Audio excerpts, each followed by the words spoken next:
രസകരമായ ഒരു റോഡ് ട്രിപ്പിന്റെ പശ്ചാത്തലത്തിൽ റിലീസിനെത്തിയ 2001 സ്പാനിഷ് ഭാഷാ സിനിമയാണ് വൈത്തു മാമ താമ്പേ. വളരെ ലളിതമായി കഥ പറയുന്ന രീതിയിൽ ചിത്രീകരിച്ച സിനിമ നിശബ്ദമായി അന്ന് മെക്സിക്കോയിൽ നിലനിന്നിരുന്ന സോഷ്യോ പൊളിറ്റിക്കൽ എക്കണോമിക് വിഷയങ്ങളെയും എടുത്തു കാണിക്കുന്നുണ്ട്. അൽഫോൻസോ ക്വാറോൺ സംവിധാനം ചെയ്ത സിനിമയുടെ തിരക്കഥ ഒരുക്കിയിരിക്കുന്നത് അദ്ദേഹവും സഹോദരനായ കാർലോസ് ക്വാറോണുമാണ്. ഡിയേഗോ ലൂണ, ഗായേൽ ഗാർസിയ ബെർണാൾ, മാരിബൽ വെർദു എന്നിവർ പ്രധാന കഥാപാത്രങ്ങളെ അവതരിപ്പിച്ചപ്പോൾ തേർഡ് പേഴ്സൺ നരേഷനു വേണ്ടി ശബ്ദം നൽകിയിരിക്കുന്നത് മെക്സിക്കൻ ആക്ടറായ ഡാനിയേൽ ഹിമെനസ് കാച്ചോ ആണ്. അപ്പർ ക്ലാസ് ടീനേജറായ ടെനോച്ചിൻ്റെയും മിഡിൽ ക്ലാസ് ആയ ഹൂലിയോയുടെയും പ്രണയജീവിതങ്ങൾ കാണിച്ചുകൊണ്ടാണ് സിനിമ ആരംഭിക്കുന്നത്. മയക്കുമരുന്നിനോടും ലൈംഗികതയോടും ആവേശം തോന്നുന്ന അവരുടെ പ്രായത്തിന്റെ ചില രംഗങ്ങൾ കാണിച്ച് കഥ മുന്നോട്ടു പോകുന്നു. ഈ രണ്ട് കഥാപാത്രങ്ങളുടെ കാമുകിമാർ ഇറ്റലിയിലേക്ക് യാത്ര പോവുകയും പിന്നീട് നടക്കുന്ന ഒരു കല്യാണ പാർട്ടിയിൽ വെച്ച് മറ്റൊരു പ്രധാന കഥാപാത്രമായ ലൂയിസയെ ഇരുവരും കണ്ടുമുട്ടുകയും ചെയ്യുന്നു. ടെനോച്ചിന്റെ കസിന്റെ ഭാര്യയായ ലൂയിസയെ ഇംപ്രസ് ചെയ്യാനായി ഹെവൻസ് മൗത്ത് എന്ന സാങ്കല്പിക ബീച്ചിലേക്ക് പോകുന്ന യാത്രയെപ്പറ്റി ഇവർ സൂചിപ്പിക്കുന്നു. യാത്രയിൽ ആദ്യം താല്പര്യം കാണിക്കാത്ത ലൂയിസ പിന്നീട് അതിനായി തയ്യാറെടുക്കുന്നത് കാണാം. യാത്രയിലുടനീളം മെക്സിക്കോയുടെ മനോഹര ദൃശ്യങ്ങളെ ഒപ്പിയെടുക്കുന്ന സിനിമയിൽ പരസ്പരം അറിയാൻ ശ്രമിക്കുന്ന മൂന്ന് കഥാപാത്രങ്ങളുടെയും അഭിനയ മികവ് എടുത്തു പറയേണ്ടതാണ്. യാത്രയിൽ ശാരീരികമായി അടുക്കുന്ന ടെനോച്ചിനെയും ലൂയിസയെയും കാണുന്ന ഹൂലിയോ ദേഷ്യപ്പെടുകയും ടെനോച്ചിന്റെ കാമുകിയായ അന്നയുടെ കൂടെ കിടക്ക പങ്കിട്ടതായി വെളിപ്പെടുത്തുകയും ചെയ്യുന്നു. ഇത് ഇരുവരുടെയും ബന്ധം വഷളാക്കുന്നു.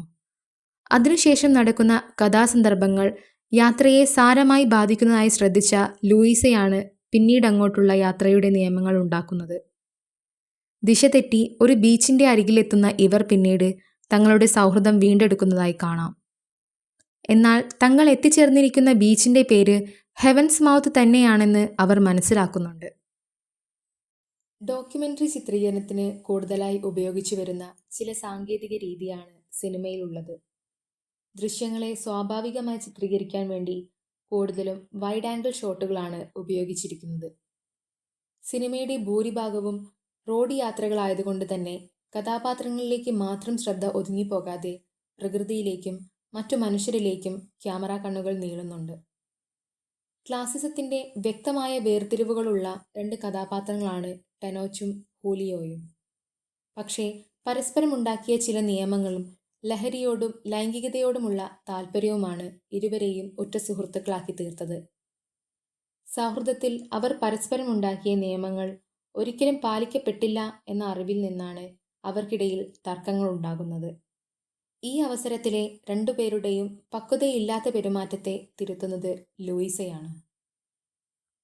കടലിന്റെ ഭംഗി അതിലേക്ക് ഇറങ്ങിച്ചെന്ന് ആസ്വദിക്കുന്ന ലൂയിസ തന്റെ ജീവിതത്തിലെ സ്വാതന്ത്ര്യത്തെ ആഘോഷിക്കുന്നതായി നമുക്ക് കാണാം. എല്ലാം മറന്ന് യാത്ര തുടരാൻ തീരുമാനിച്ച മൂന്ന് പേരും ബീച്ചിൽ നിന്ന് ഒരു കുടുംബത്തെ പരിചയപ്പെടുന്നു. അതിനുശേഷം മൂന്ന് പേരും ഒന്നിച്ചുള്ള ലൈംഗിക രംഗങ്ങളിൽ ടെനോച്ചും ഹൂലിയോയും ഒന്നിക്കുമ്പോൾ കഥാപാത്രങ്ങളുടെ കൂടെ പ്രേക്ഷകരും അത്ഭുതപ്പെടുന്നുണ്ട്. തങ്ങളുടെ യഥാർത്ഥ വ്യക്തിത്വം മനസ്സിലാക്കിയ ഇരുവരും പഴയ സാമൂഹിക ജീവിതത്തിലേക്ക് എത്തിച്ചേരാൻ വ്യഗ്രതപ്പെടുമ്പോൾ ലൂയിസ തന്റെ വീണുകിട്ടിയ സ്വാതന്ത്ര്യത്തെ ആസ്വദിക്കുന്നതിനായി ബീച്ചിലെ കുടുംബത്തിനോടൊപ്പം നിൽക്കുന്നു. ക്ലാസിസവും ഹോമോഫോബിയയും നോർമലൈസ് ചെയ്യപ്പെട്ട സമൂഹത്തിൽ ജീവിക്കാൻ പ്രേരിതരായ രണ്ട് യുവാക്കളെ വളരെ മനോഹരമായാണ് ഡിയേഗോ ലൂണയും ഗായേൽ ഗാർസിയ ബെർണാളും അവതരിപ്പിച്ചിരിക്കുന്നത്. മാരിബൽ വെർദു ജീവൻ പകർന്ന ലൂയിസ എന്ന കഥാപാത്രം ടെർമിനൽ ക്യാൻസറിനാൽ ബാധിതയാണെന്ന് സിനിമയുടെ അവസാന ഭാഗങ്ങളിലാണ് പറയുന്നത്.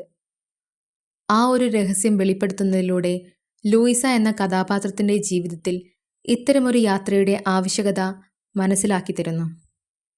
ധാരാളം അഡൽട്ട് കണ്ടന്റുകൾ ഉള്ളതുകൊണ്ട് തന്നെ 18 വയസ്സിന് മുകളിലുള്ളവർക്ക് മാത്രമാണ് ഈ സിനിമ അനുയോജ്യം.